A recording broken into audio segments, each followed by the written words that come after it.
And good evening, everybody, and welcome to another edition of Real Fellas Talk Sports.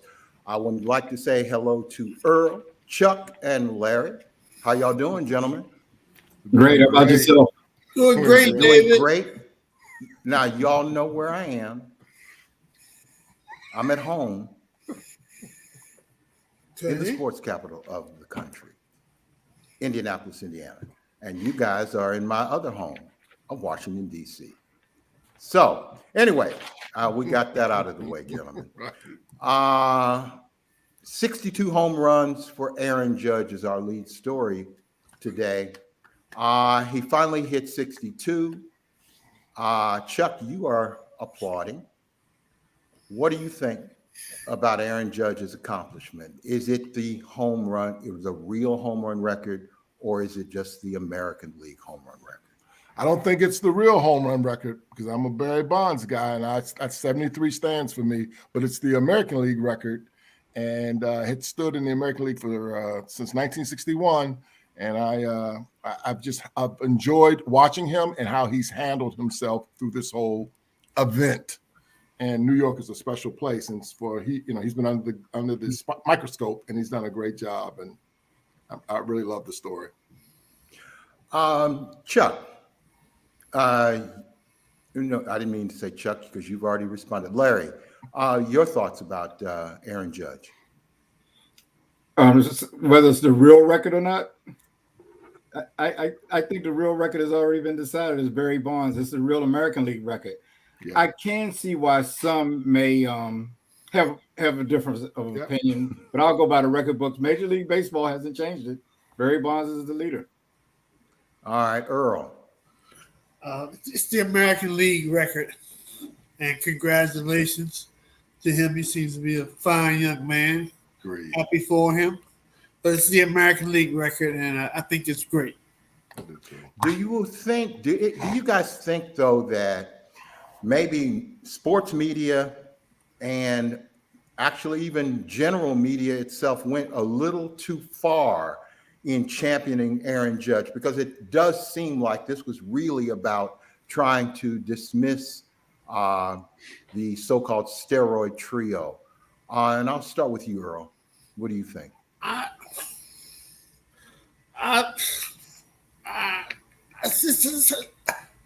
can't really make an educated comment on that, David. I mean, I think that everybody else was taking those steroids. So, I mean, that's just how it was in those eras. So I don't know why everybody's so decisive about who was taking steroids and who wasn't. But like I said, I'm not educated enough on the effect of having steroids to make an educated comment, so I'm going to pass. Larry, did the media and everybody else go overboard in rooting for Aaron Judge? He's the lead story just about everywhere, regular news and sports. What do you think? I don't think they necessarily went overboard, and I think 62 is a pretty significant number, even though it's not the official record. I thought it was a good story. I thought most baseball fans were interested in it. And Chuck, your thoughts? I agree with Larry too. Look, it's New York, it's the Yankees, it's Babe Ruth, Roger Maris. Now Aaron Judge. I think he's a person that's easy to like, as Earl indicated earlier. I thought it was a great story, and baseball needs something. Guys like us can appreciate baseball, I think, a lot more than younger people. Like my son, I mean, he appreciates this too, but not like we would appreciate this. So anyway, I thought it was a good story. It kept baseball in the news on the front page, and I thought it was great. And they won. 99 wins. And last question on Aaron Judge. And I'll start with you, Larry. Your thoughts on him as a player. Up until this year, he was often injured.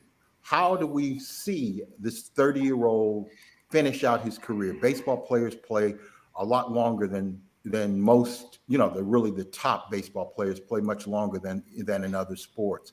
So he may have as many as 10, 12 more years of Major League Baseball. Your thoughts on the ultimate legacy of Aaron Judge, Larry?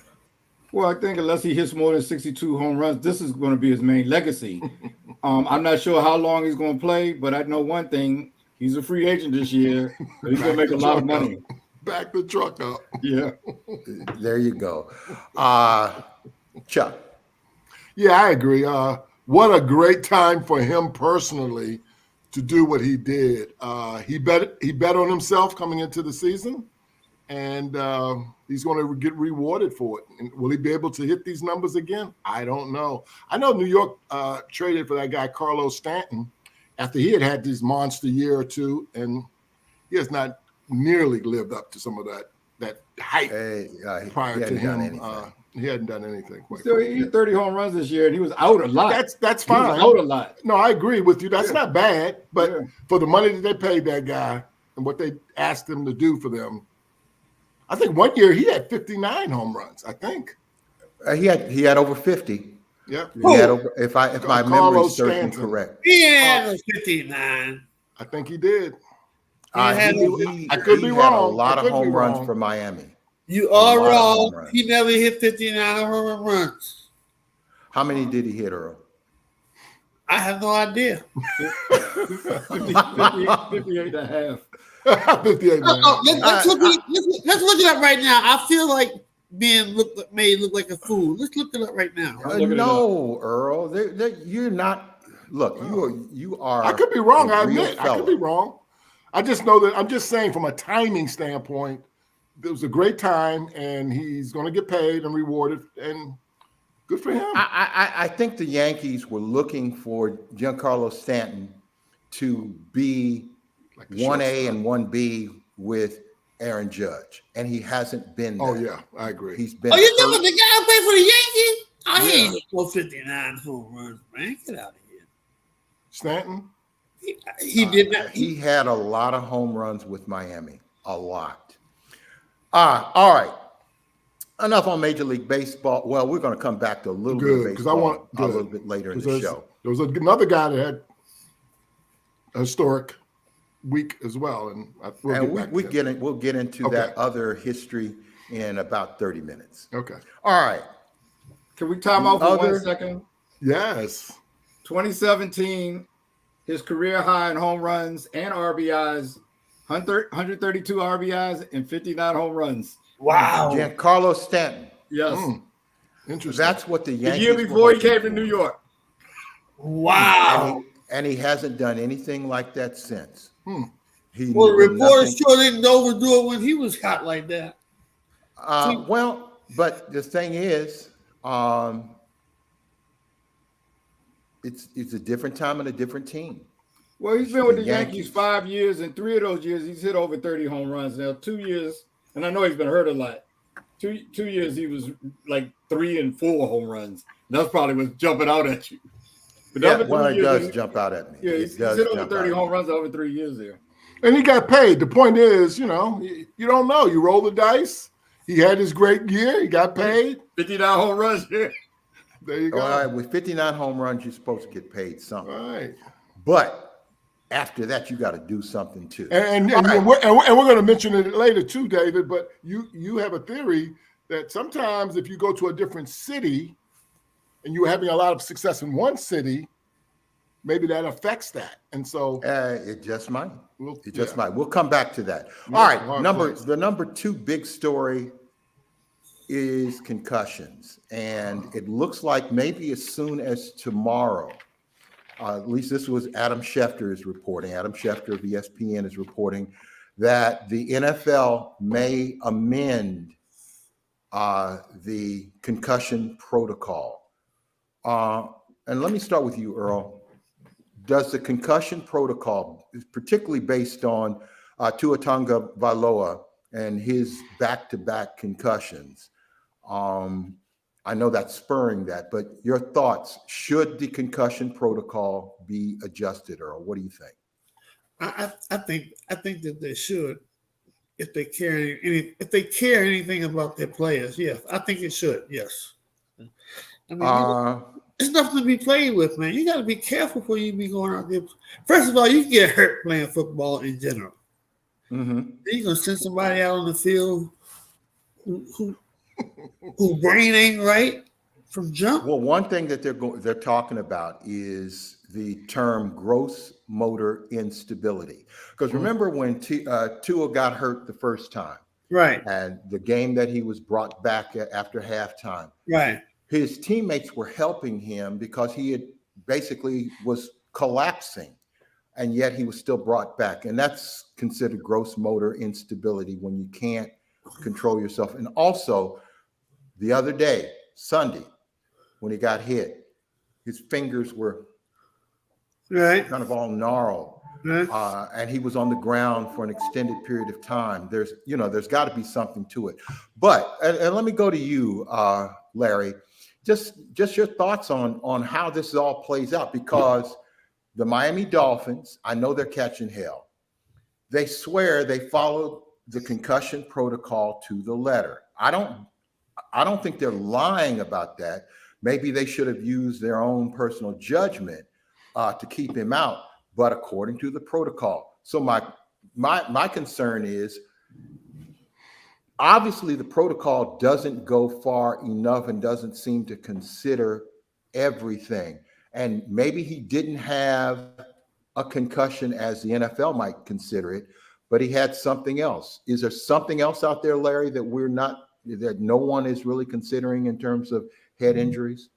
Well, I'm not really sure. I don't have my medical degree, but I've read a lot on this subject. I can tell you one thing that I have found, that there's no tests that can, if a person's not showing symptoms at a particular time, there's no test that they can give a person to see whether or not they had a concussion. When I read the gross motor problems, Instability, yeah. right, it had to be due to neurological, being knocked out. And a lot of times when he said he had a bad back, Uh-huh. and that reminded me, and I'm gonna try to make this quick. This whole thing protocol came along. It was a Monday night game, and it was a quarterback for Pittsburgh that got hit, and he had a concussion. He went out of the game, and the doctor on the team didn't see that he had a concussion, so he asked him what was wrong with him, and he said, "My arm is hurt." So when his arm got better, they put him back in the game, and then his father came on after the game and said he shouldn't have been out there. So that led to the NFL having a spotter up on the in the booth pointing people out. So the fact that I say all this to say that I think Tua might have said his back hurt. That might have been his story right there. Both could have been happening. Yeah, and he may not have remembered being knocked out. He looked bad. Chuck. He looked bad to me, but Finish, Larry. I'm sorry. Yeah, he looked bad to me, but I think they just missed it. And I'm not sure, and they're going to miss something regardless of the protocol that they have. Human error is going to come into play sometime. I don't think there's any nefarious reason why they sent him out there. I think he just missed it. Yeah. Chuck. Go ahead, Earl. I hear you, Larry, and everything you're saying makes sense. No, I mean, the way he went down so quickly, there's no way you can miss that. There's no way you can miss that. You talking about the first game? Yeah. There's no way you can miss that. No, when I saw it, we talked about this last week. When I saw it, I said, I thought something was wrong with him. Of course. So how can anybody you couldn't miss that? So I don't think that they willingly sent him out there thinking. I'm saying I'm trying to figure out why they would. Because I think he convinced them or the doctors that it was his back. But Charles. Well, but they have specific tests that they do administer. Now, one thing before we get too far afield, let's just stay with the reality. There are specific tests that they administer when they're looking to see whether a player can go back in the game. So he passed those specific tests. Chuck, pick it up from there. Well, so there you go. I think we said it earlier. One of you all said it earlier. Sometimes it's hard to diagnose live, if it's a concussion or if it's something else, because it's just, I don't know. It's just hard. And I also believe that some people, and this is where it gets a little controversial, are brittle versus not brittle. And maybe he is more brittle than the normal quarterback. or more susceptible to this than that hit. I do think the NFL is trying. I do think the NFL has put in protocols to try to address this. No one wants to see, everybody knows this is a problem, but I just, given what Earl said earlier, because it's football, it's a collision sport. Can you ever be 100%? The linemen bang each other all the time. Many of the linemen are getting what we might call mini concussions every single week because they're banging heads. Part of blocking is banging with the shoulder pads, your body, and the helmet gets into play too. And even if you're not even hitting the helmet directly, and I think something that Larry said last week, the head, the brain is bouncing around inside. It's the skull. In the skull. Football. One thing I'd like to say about the whole thing, I think the second tackle would have probably given him a concussion anyway. I think the way that guy slammed him down, that was a very vicious tackle. Yeah. And he likely would have had a concussion because of that, because his arms were pinned to his side, and he was pretty much planted into the ground. One thing we need to keep in mind, and maybe the NFL needs to look at this, is that in both cases with Tua, the injury number 1 and the injury number 2, what seemed to make it worse was his head hit the turf. Right. Maybe that ought to be a signal anytime a player's head really smacks the turf as well, that player just can't play anymore in that game. But I think, David, you hit a point, and that is all of America saw those fingers. I think those fingers were the point that everybody said, that doesn't look good. No, it didn't look good at all. Now, one other question I want to ask you guys is, and it's a tricky one for the NFL. Does the NFL really, truly want to know officially just how prevalent head injuries are? I don't know that they really want to know that. I mean, in other words, what if as technology improves, you can, remember, CTE can't be determined until a guy is dead and you dissect the brain. Like Junior Seau. Who never had a concussion. Exactly.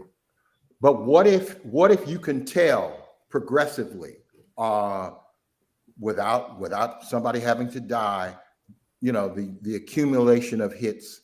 Does the NFL really want to know all of that? Earl, what do you think? I don't know whether they want to know. If you were asking me if they care, that's another question. But you ask me, do they want to know?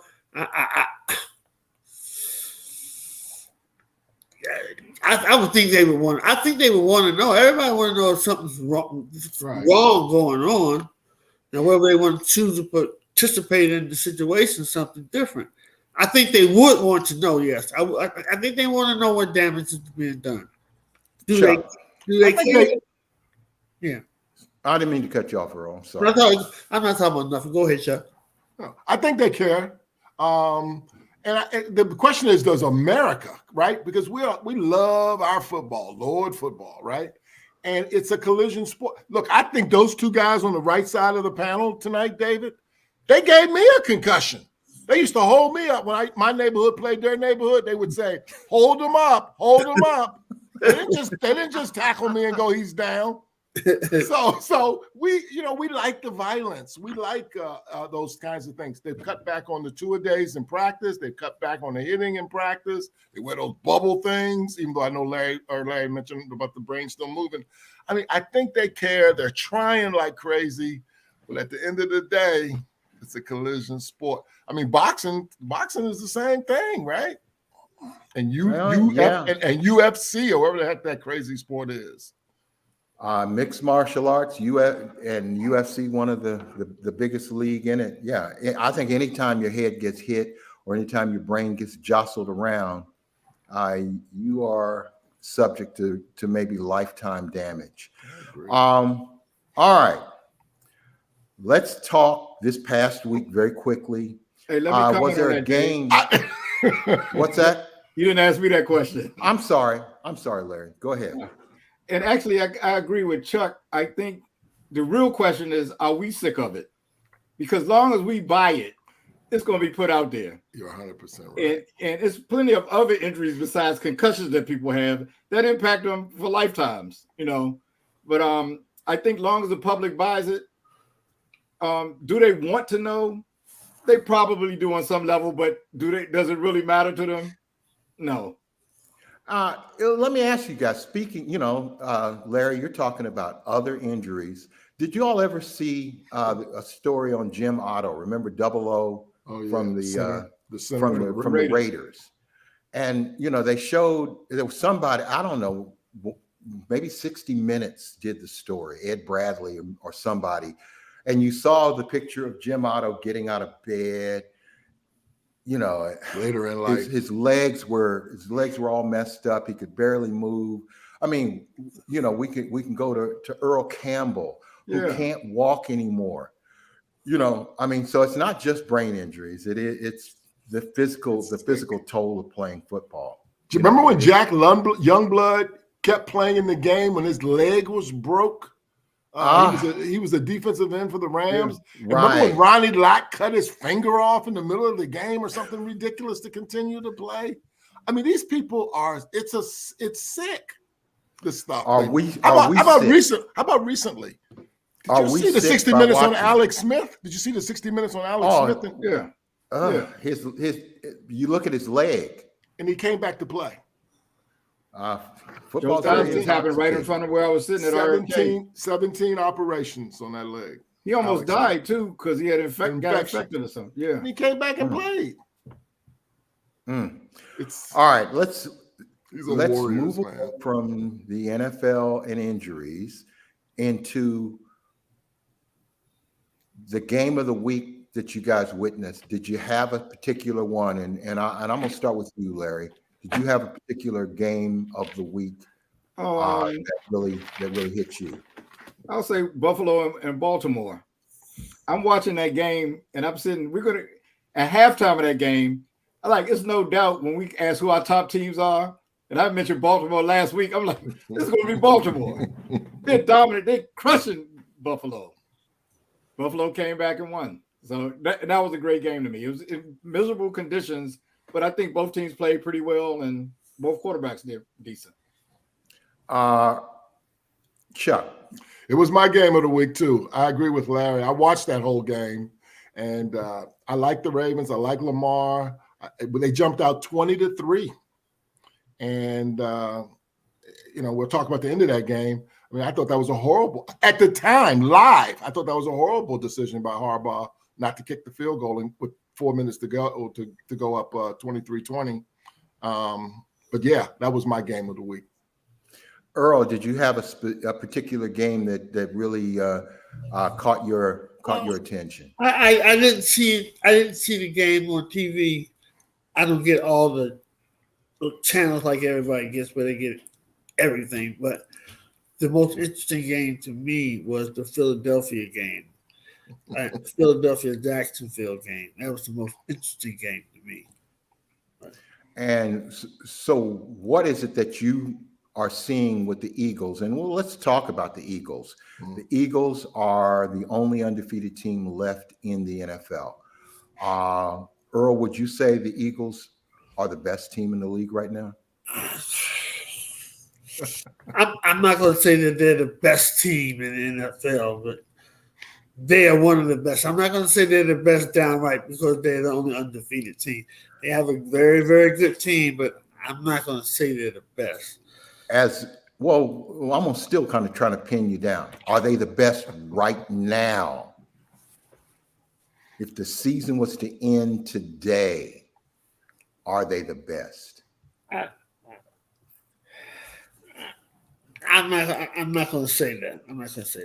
They're a very good team, but right now, today, as we speak right now, and they're undefeated, I'm not going to say that they're the best team in the NFL. No. Okay, Larry, who's the best team in the league right now, and is Philadelphia among them? If I got to pick a team, I'll say Philadelphia. it's still early in the season. I looked at their schedule. They've beaten 2 teams that are 3-1, and the reason those teams are 3-1 is because they played Philadelphia. Now, those 2 teams happen to be the Giants and the Vikings, who they're 3-1. That's all I can say. Nobody else has beaten them. Then they also beat 2 1-3 teams, Detroit and Washington. So, Okay, I that's think fair. they can play with anybody. That is fair. Chuck. I think that they're my second best team in the NFL right now, behind Buffalo. But I'll tell you something: it's close. It's really, really close. And I think if you break Philadelphia down, I mean, they got the best offensive line. They're running the ball well. They got balance. That defensive line is amazing. The two corners are amazing on that team. The one kid might be all pro, number 2. The line, I mean, they just have a good team. Their whole team, and then the quarterback is in the MVP conversation. So top to bottom across that team, where's the weakness? I don't see a weakness. Okay. All right. Now I want to ask you guys,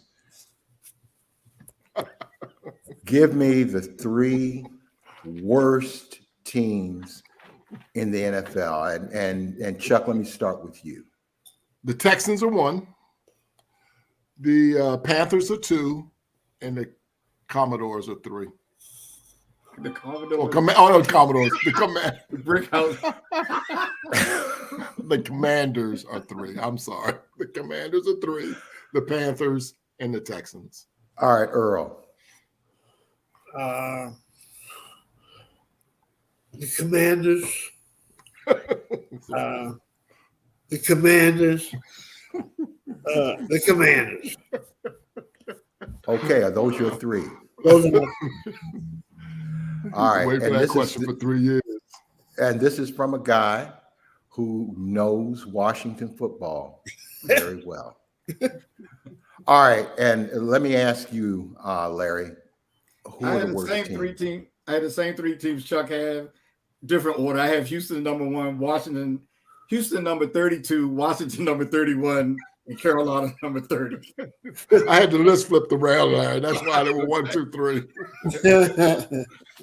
All right, gentlemen.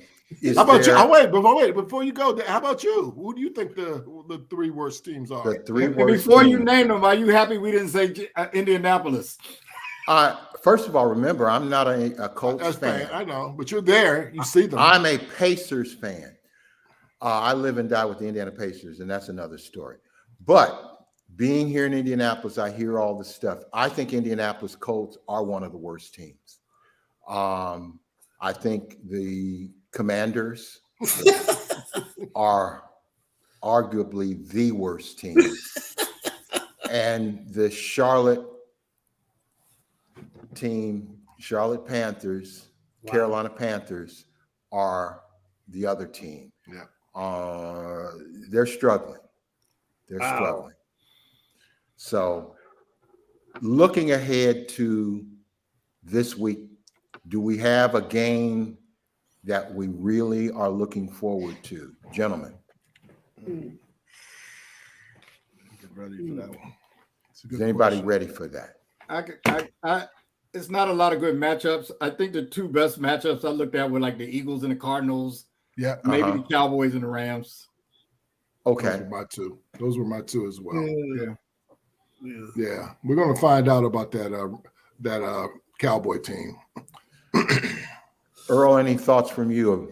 Is there a game Maybe that the you're Rams. looking forward to? 2. I agree. I'm looking forward to the Cowgirls and the Rams. But the Rams got problems. I mean, my boy's not doing too well, obviously, but it's hard when you're getting sacked all the time. They got offensive line problems. When you got offensive line problems, you're going to struggle, regardless. I don't care what team you are. They got problems. Amen. Look, I feel so bad sometimes for the offensive line because every time a quarterback stinks or is not playing well or whatever, they blame the offensive line. He's thinking because the offensive line ain't blocking for him. What do you want? Yeah. But do they get the equal credit when the teams are doing great? Sure, they say they gave that quarterback time to make the play. Sure, they do. Charles, stop looking for trouble, man. Come on. Okay. All right. I want to ask a Cowboy question because we know, even though we don't like it, the number one team in the NFL every year, year in, year out, most popular team, most hated team, and hated and liked are part of the same thing as the Dallas Cowboys. They have a replacement quarterback, a backup quarterback named Cooper Rush, Earl's a cousin, who is playing really well, mistake-free football. Could he one day replace Dak Prescott? Earl, I want to ask you to talk about your nephew. Could he one day replace Dak Prescott? Should he? Should he? No, come on. This guy just happens to be playing mistake-free ball.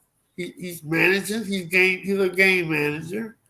You don't replace this guy with someone making 30-something million a year. You wouldn't give that guy that kind of money if you didn't think it wasn't great. This guy's not in Prescott's league.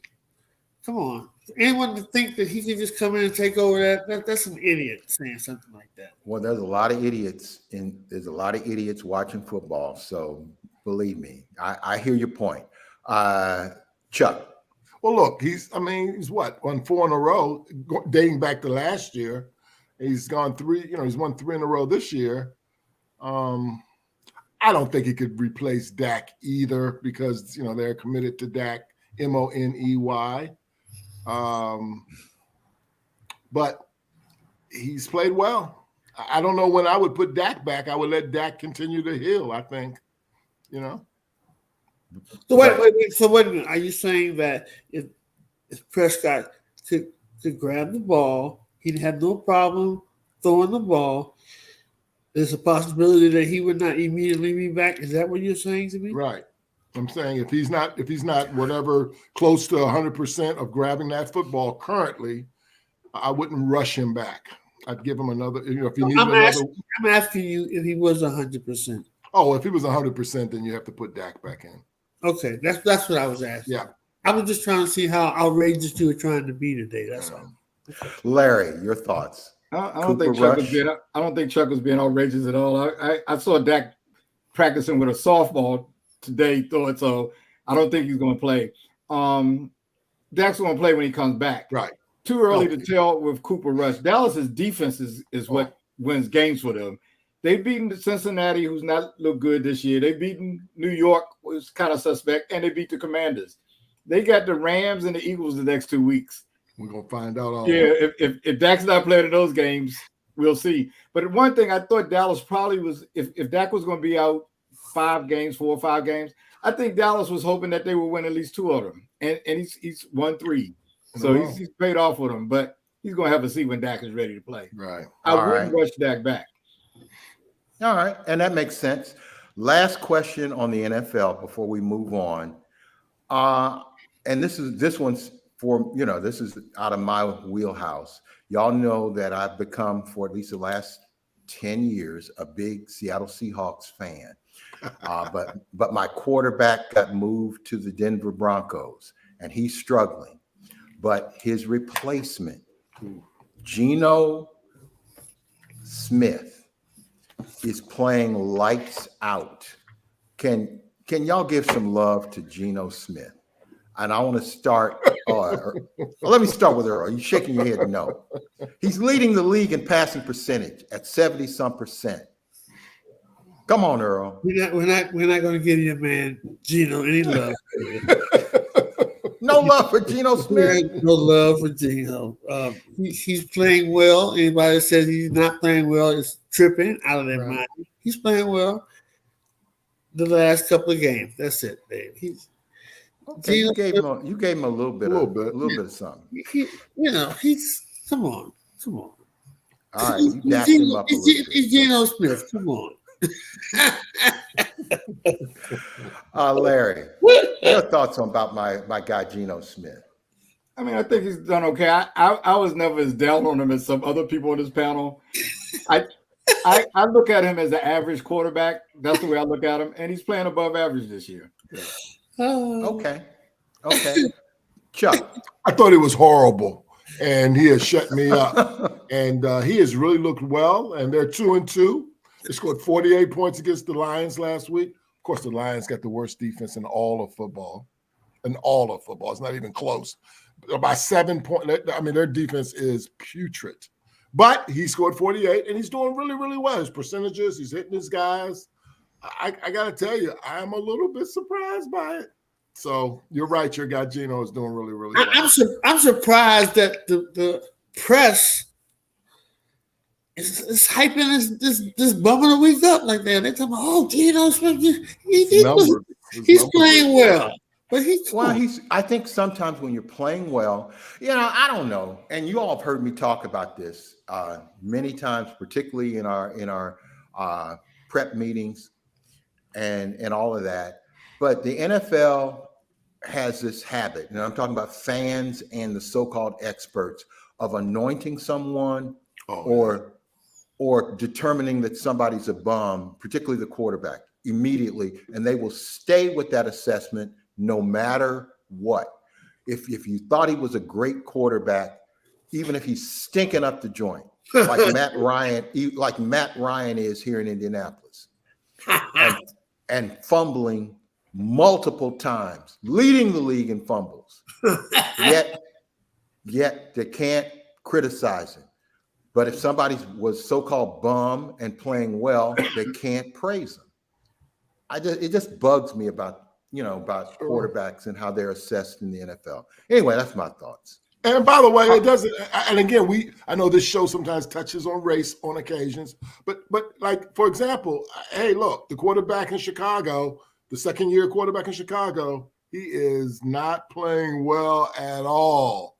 And yet they blame the offensive line. They say he doesn't have any receivers.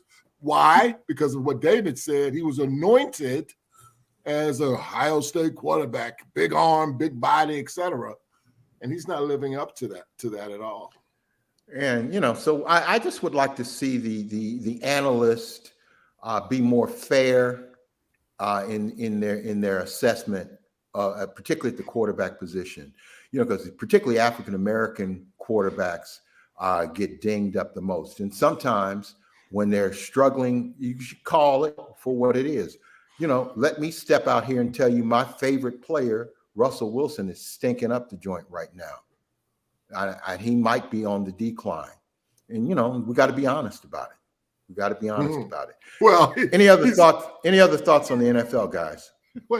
His contract don't even kick in for 2 years. So let's hope he's not on the decline. Well, Denver is saying his contract doesn't even kick in for 2 more years. Well, maybe by the time it does kick in, he'll have some help. Well, it's not going to matter because he got a lot of it guaranteed. So that's exactly right. That's my getting point. The money. Yeah, but I'm saying if he can help, he won't be stinking. I think you got a point there, Earl. But right now, a lot of it's on him. Like Hurts is Hurts really getting the national? I think he is sort of, but is Hurts really getting the national attention that somebody that say Josh Allen is getting? Yeah. He's getting it now, but he's getting it now. He's not getting what Josh Allen's getting, but give him a couple of years playing like this. I mean, he'll really get it. Well, this is a breakout year. Struggle. Let the Eagles struggle at any point this year. He's not. I don't think he's been anointed at all. I think they're waiting for him for Jalen Hurts to be what they thought he was, which was, kind of a potential journeyman quarterback. The media is giving him a lot of lights out. The media is giving him a lot of credit right now. That's right. And if Philadelphia, giving him credit, they're giving him a lot of credit. That boy's good. I hope it continues then. I do too. Hope it continues. If he plays all right, well, guys. If he plays well. Yeah.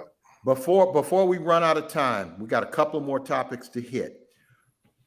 Today's the last day of the regular season of Major League Baseball. And, we hinted at this before. There was another significant milestone passed the last couple of days. And Albert Pujols of the St. Louis Cardinals finishes with 703 home runs. He's second all-time in RBI. what do we say about Albert Pujols? And let's go around the panel. I'll start with you, Larry. He's had a great career, and finished strong. It looked like if he played like he did the last 2 weeks, he probably could come back next year. But he finished very strong. People have a good memory of him leaving out, and he's in the playoffs, so it still is more to come. Very good point. And he's playing with his original team, the Cardinals, and I just like that. I just really respect the St. Louis Cardinals as a team organization. Earl, your thoughts? I thought he had a great career. I thought he was a great ball player. I wish him well if he really does retire this year. I mean, you can't say anything negative about the guy. What can you say negative? He was a great. Not much at all. Hall of Not Famer. much. Hall of Famer. Yeah, he really wound up the season on a tear.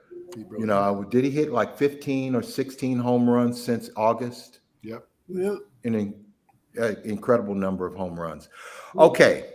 Chuck, you talked about the fact that you think Ohtani is better than we've ever given him credit for. What do you think about Shohei Ohtani? I think he's impressed. I mean, I just can't say enough. After doing some further, we were talking about this in the production meeting, and I think it even started back 2 weeks ago. And the other night, I just thought I'd break it. I don't know. I went through his background further. And his numbers are just, to me, amazing. I mean, the guy is 15-8 this year as a pitcher. He's got 213 strikeouts. He's batting 273. He's got 36 dingers, 95 RBIs. Are you kidding me? This guy's doing both things, and that team stinks. And I don't know, man. This dude is really, really, really good. And I don't know that I was giving him his proper respect. Any thoughts you guys? Go ahead, Earl. Is a dinger? Is that a homer? Correct. Okay. Any thoughts on Ohtani, Earl? He's awesome. He's awesome. He's having a heck of a year. No one's never had a year like his. And even though you're not asking me that, I still would vote for Judge for the MVP. Oh, and I can't really argue that. I can see that. Larry, your thoughts on Ohtani? Oh, he's been a dual threat since he's been in the dual threat baseball, usual thing, since he's been in the league, pitching, hitting well. He's been great. The other quiet guy on his team, Mike Trout, hit 39 home runs this year. I think he hit a bunch this last week, but he's another guy. That team just can't seem to get it. He's another guy that's super talented, but he's always hurt, Larry. But I mean, he still hit 39 home runs. That's a lot. And he was hurt a lot this year. Yeah. A lot this year, and he still had 30. Yeah. I mean, he's a heck of a player. Yeah, they can't get it done out there. And our guy Rendon, has Rendon played for them at all in 2 years? He was hurt. Rendon was hurt. Maybe there's something about those cities out there. Pujols got hurt when he went out there. Everybody gets hurt in LA. In Anaheim, I should say. Real quickly, and just to wrap up baseball, I think the way I look at it is it's taken me a while to understand that Aaron Judge is probably going to be the MVP, and I can understand that. Yeah. But I think there ought to be two awards, MVP and best player. And the best player in baseball is Shohei Ohtani. And it's not even close. It's not even close. You feel the same way about football sometimes, don't you? Because of the quarterback getting the MVPs all the time. Correct. So in other words, in football, you think there's, you can give those quarterbacks the MVP, but that's not who you always think is the best player. And that's a judgment call. That's a judgment call. I mean, the best player could be Freddie Freeman. You're right. He's solid every year. Offense, defense, timely hits, and everything. And there ought to be two awards like that. And I think football tries to do it when they say the offensive player of the year, the defensive player of the year. But, those awards are really kind of considered secondary. And it's always the MVP. And in football, it's always the quarterback that's going to be the MVP. But the quarterback isn't always the best player. And in this case, Aaron Judge is the MVP. Without him, the Yankees are not even in the playoffs. But he's not the best player. You know, I was thinking about this, so I posed this question to the panel. If you were the New York Yankees and California came to you and said, we'll trade you Ohtani for Judge, and you're the Yankees, would you make that trade? Hell yeah. No. Larry, No. would you make that trade? No. Earl, would you make that trade? Nope. Oh, I would. I think I would too. I take the best player every time. Every time. I think I would too. You get two players in one. You really do. You get a great pitcher and a great two in one. You get 2 in 1. 2 in 1. Real quickly, the wild card matchups start on Friday. Major League Baseball, Phillies versus the Cardinals. Who's going to win that one? Gentlemen, real quickly. Phillies, Cardinals. St. Louis is going to win. Cardinals. Who? Cardinals. Yeah. Okay, Cardinals. All right, Tampa Bay versus the Cleveland Guardians. Who's going to win that one? Guardians. Cleveland. All right. Cleveland. All right. The other wild card game, Seattle versus Toronto. Who cares? Seattle. We're not going with who cares. Okay, I'm sorry. That was under your breath. But we're on the air. All right, I'm sorry. I'll go with Seattle as well. Who are you guys going with? I said Seattle. I think Toronto. All right, last of the wild card. This is best of 3, and they play Friday, Saturday, and Sunday. San Diego versus the Mets. Mets. Earl? I'm going with the Mets. I'm going with San Diego. Even though although I was talking about the Mets a week or 2 ago, but I'm going with San Diego. All right, the big boys who are waiting for the wild card to weed itself out: Dodgers, Braves, Yankees, Astros. Which one of the big 4 are going to be the big 2? Or will they be? Larry? Well, a lot depends on who wins these first round games, particularly in the National League. I think Atlanta has the easier path there because they'll only have to play one team that won 100 games. But it's 3 teams in the National League, I think, that won 100 games, and 2 of them are the Mets and the Dodgers. So either one of those teams will have to go through, assuming Atlanta wins their first round. So I think Atlanta has this easier path. So you think Atlanta could repeat as World Series champions? I think they can get there. You know, no team has won twice in the last 10 years. We've had 10 different winners in the last 10 years, much less a repeat. So I think they can get there again now. Chuck? I think I'd like to see a Yankee Dodgers or World Series. Let me tell you why.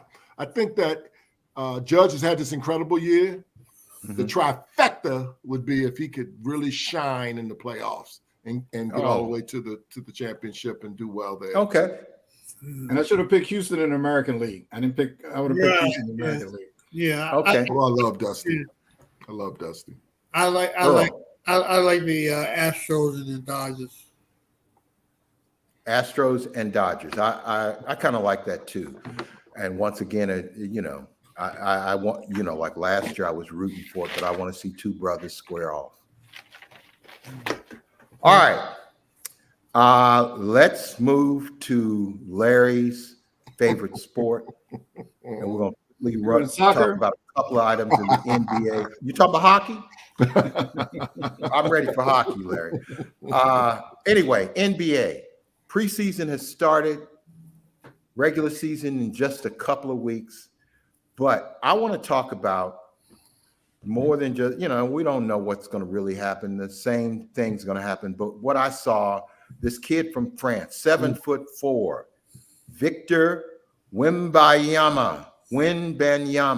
Good job. Victor Wembanyama. I got to get used to saying that name. 7'4". He can shoot threes. He can drive. He can handle. He's not too skinny. What do y'all think of that guy? And I'll start with you, Chuck. That was my first time seeing. I saw some of them last night he was actually on TV against the G League, Ignite, and he was impressive. I mean, the way he was knocking down threes, he had 7 of them. He had 7 threes. He's only 18 years old. What did Giannis look like at 18? Well, he wasn't. Giannis was not that good. No, that's my point. I guess that's my point. My point is this kid for an 18-year-older to look that good, and I'm glad he's over here now. I think he's going to stay over here from France and get more training and more development and so forth. But I was impressed. I was impressed too. Earl, your thoughts on Victor Wembanyama? Thought he was a great prospect. Expect big things from him. All you have to do is lift some weights. That's about it. Right. That's it. Right. Larry. David, I'm not saying I've never seen the guy stood next to him. All I've heard all day that he was 7'5", not 7'4", but I don't know. Well, there was an article that he admitted he was 7'3". That's what he said in an article today I read. But he just looks good. Larry. Well, I thought there was an NBA question. Somehow it doesn't seem like it to me. He's going to be in the NBA. Oh, so we need to talk about him in the future. He looked good against the G League players. Okay. I'm waiting till he gets to the league. He looked good against the G League players though. And I saw him and I watch NBA TV and they had some of the European, he was playing on one of the European teams, and he looked like he could play. They're talking about tanking. These teams are talking about tanking. Or people are talking about teams like San Antonio and some of these other teams that might tank this year to get a shot at this kid. I want they tank every year, so that don't mean nothing. I want my Pacers to get this kid. Oh, by the way, real quickly, that G League Ignite team has a kid named Scoot. Yeah, he played well too. He had 38. Now, when I mentioned Wembanyama and Scoot Henderson, those are supposed to be number 1 and number 2 picks in the upcoming NBA draft next summer. Does that sound right? Yeah. Does that sound right to you guys? I've heard that today too. Yeah. Do they look like the first number 1 and number 2 pick? I haven't seen all the prospects, but I want to tell you that Henderson is a professional ball player right now.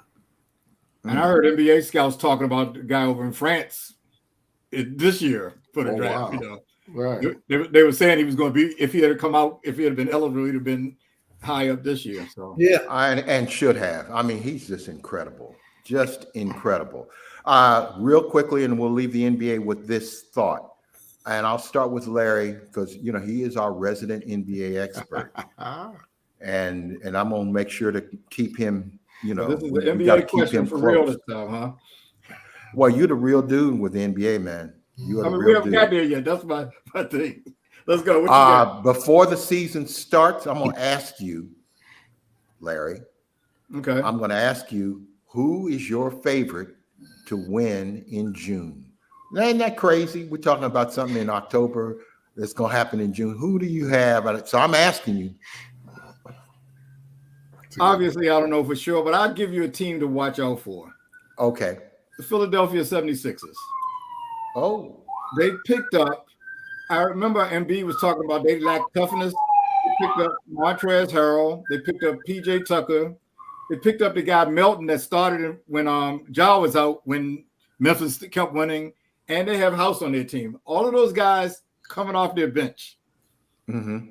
They look impressive to me. I saw them play Brooklyn the other day, and of course it's a preseason, but they have a lot of depth. If they can get their chemistry together, watch out for them. Okay. Earl, do you have a 9-month in advance favorite for the NBA championship? Golden State.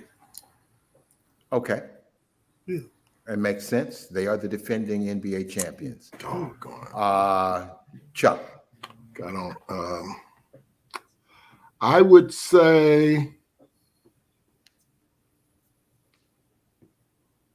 Milwaukee. I hate I'd say Milwaukee. That's a good pick. You getting ready to say you hate Milwaukee? Is that what I don't hate Milwaukee, but I mean, I just hate to pick a team that I don't. I'm just giving you an educated guess, is what I'm saying. I have no ties. But what you're really not saying is you don't particularly care for Milwaukee. I don't have a hook on them. I will be wearing a Milwaukee jersey or anything of that nature. I think the thing about the NBA, though, one quick comment, is people like Zion, Dame, Kawhi, John Wall, Bill Simmons, and Anthony Davis. It'd be interesting. It's going to be interesting to see how those 7, 8 guys will affect their teams, and if they will stay healthy, and will they, be productive. That's something I'm keeping an eye on. Now you just real quickly skimmed over Ben Simmons. I saw him in action. I know. Can y'all believe that Ben Simmons actually playing basketball? That's what I'm saying. Maybe that collection. Maybe that ugly shot and was missing free throws when he got fouled too. Well, can he play the same role as Draymond plays for Golden State? Rebound, defend, make passes? Maybe he can, as long as his mind and his back are okay. Right. He could be the fourth best player on the team. Yeah, that would be good enough. Hey, but there's a lot of uncertainty on the net. He's not the fourth best player. He's the fifth. He's okay. Probably sixth. My point was really that he didn't have to be one of the top two players. So he won't be noticed as much. Well, one of the things you said about Philadelphia is they had a rack of players, and that's what I'm saying. If you get a bunch of players on your team, it helps you. And I think Simmons is because he's 6'10", can rebound, run, pass. I think those things are valuable in that league. Anyway, we'll see what happens. We will see. All right, I think that's going to wrap up our show for this evening. I'd like to ask our panel if they have any closing thoughts. Larry, I do not have one tonight. I don't have any tonight. No, Dave. I thought you did a good job tonight, though. All right, I have a closing thought, and it's a quick one. With all due respect to Aaron Judge, the all-time home run leader is Barry Bonds. My man. Barry Bonds, period, is the home run champ. 73 is the number, and 762 is the other number. I can rest my case. Gentlemen, it's been real. We will see you again next week. Chuck will be our moderator. Looking forward to Wednesday. Hope I can do a job as well as you did tonight. Well, thank you. And everybody, tune in next week for Real Fellas Talk Sports. Before we sign off, though, hey, ladies, Tom Brady's available, so you might want to get your Tinder account up to date because Tom's out there, guys. Yeah, many thousands of about ladies that, who watch our show. All right. Thanks, Chuck, for that Tom Brady update. All right, guys. Thank you. All right, good job. Take care.